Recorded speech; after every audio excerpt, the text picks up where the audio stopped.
She was to sleep there in Phyllis's bed. Phyllis was to have a mattress on the floor.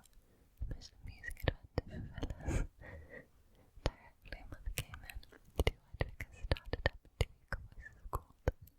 Now Mother, tell us all about the Russian gentleman.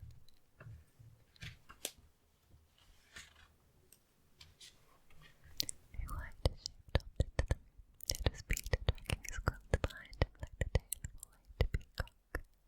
We have been patient, he said, and I had to bite my tongue not to go to sleep, and I just nearly went to sleep, and I bit too hard, and it hurts ever so. The two tell us, make a nice long story of it. They can't make a long story of it tonight, said Mother. I'm very tired. Bobby knew by her voice that Mother had been crying, but the others didn't know.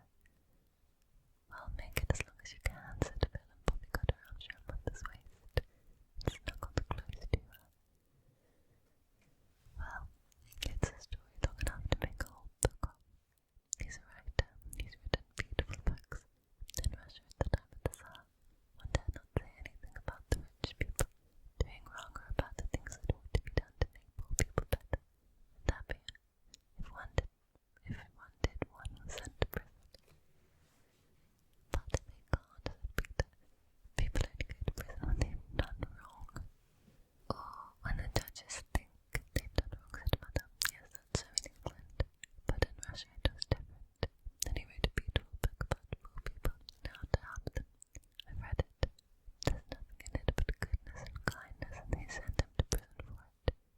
He was 3 years in a horrible dungeon, with hardly any light, and all damp and dreadful.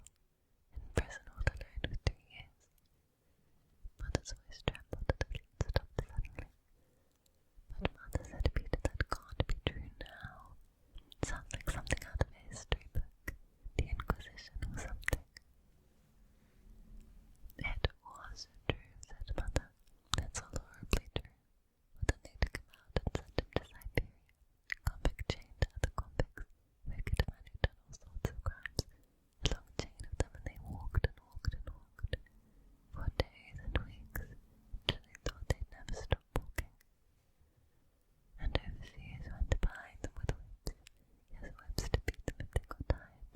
Some of them went lame and some fell down, and when they couldn't get up and go on, they beat them and then left them to die. Oh, it's all too horrible. And at last they got to the mines, and he was condemned to stay there for life, just for writing.